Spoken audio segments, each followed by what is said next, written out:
I've seen stories that Jenny Jerome, the mother of Churchill, was Jewish, and this has been reported in Jerusalem newspaper, I think, a few months ago.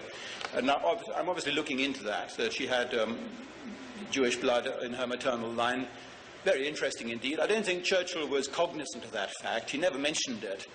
But what is interesting are his links with the Jewish community, which I'll go into in a little bit of detail here.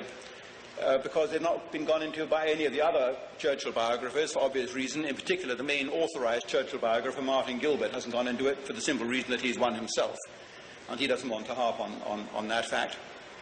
But the two basic areas of interest to look at in Churchill's career are the period when he was in the so-called wilderness, when he resigned from Stanley Baldwin's cabinet as a minister, and for the next 10 years, until 1939, he was out of office, out of any office at all. He was just a member of Parliament.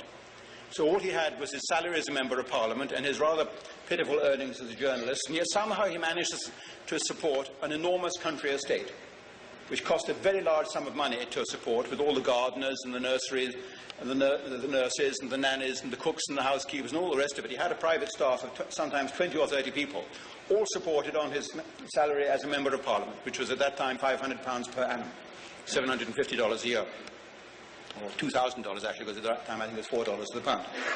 How did he do it? Well, the answer is that from 1936 onwards, he was financed by a little secret pressure group called The Focus. You won't find much reference to The Focus in the history books, but it certainly existed, and there are several files of Churchill's private papers relating to The Focus. The Focus was a group of perhaps 30 or 40 leading British industrialists and bankers and former politicians who decided that Churchill was worth keeping afloat, and they funded him. They weren't all Jews. They were primarily Jewish, but there were also left-wing socialists and left-wing conservative members of Parliament who all decided to keep him afloat. In July 1936, the then chairman of the of the Shell Petroleum Company wrote out a cheque for Churchill of the order of £40,000, which in modern day money would be probably about $700,000, and gave it to him as a gift.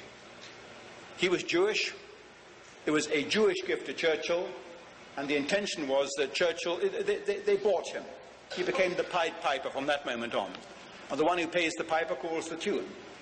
If you look at the events as they really happened, until 1936, he hardly gave Germany a passing mention in his speeches and writings. Other things were more important. From 1936 onwards, he began beating the anti-Nazi, anti-German drum.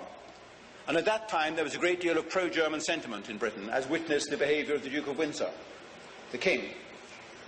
King Edward VIII, who ruled for just less than a year, after the death of his father, was very pro-German and pro-Hitler, and actually got on very well with Adolf Hitler when he visited Germany later in 1937. He was forced to abdicate by the same lobby, but it was this lobby which was financing Churchill from 1936 onwards, and which finally manoeuvred and engineered his introduction into the cabinet in 1939, and finally his taking over as Prime Minister in 1940. He fought a war that Britain had no real interest in. And I've repeatedly said this. Any logical perception of World War II now, looking back after 50 years, screams to the high heavens. And we can see quite clearly that we should have said to the Poles in 1939, you've got a problem with the Germans, sort it out yourself. We should have said to the Jews, you've got a problem with the Nazis, sort it out yourself. It's no concern of Britain and the British Empire. We've got other fish to fry. That's what we should have said. Churchill, unfortunately, was beholden to these people, and he had no alternative. So in 1940, when we had a choice put to us of accepting the very generous peace offer that was put to us, which has been concealed from the history books by the Germans, or of fighting a totally senseless war onwards, Churchill took the wrong turning and bankrupted Britain and ruined the British Empire. I first said this in my book, Churchill's War in 1987, and now 5 other major historians have said the same thing. This has now become known as the revisionist line of history of the Second World War, and I'm the one who actually opened up that path, making people think the unthinkable, looking at the alternative route that we could have taken in 1940. In 1941, just to end this, it becomes very interesting indeed, because the Weizmann papers, which are the papers of Chaim Weizmann, who was the first president of the State of Israel, and he was the leader of the international Zionist movement throughout World War II. The Weizmann archives, foolishly or wisely, gave me complete access to all the Weizmann correspondence with Churchill. And in the Weizmann archives, all Churchill's correspondence with Weizmann throughout the war years and before the war, and all his notes on his meetings with Churchill. And I'm only going to mention one of those letters here. It's a letter written by Chaim Weizmann, the leader of the Zionist movement, at that time living in the United States, to Winston Churchill in September 1941, 3 months before Pearl Harbor, when Churchill is frantically trying to claw the United States into his war, because that's his only salvation.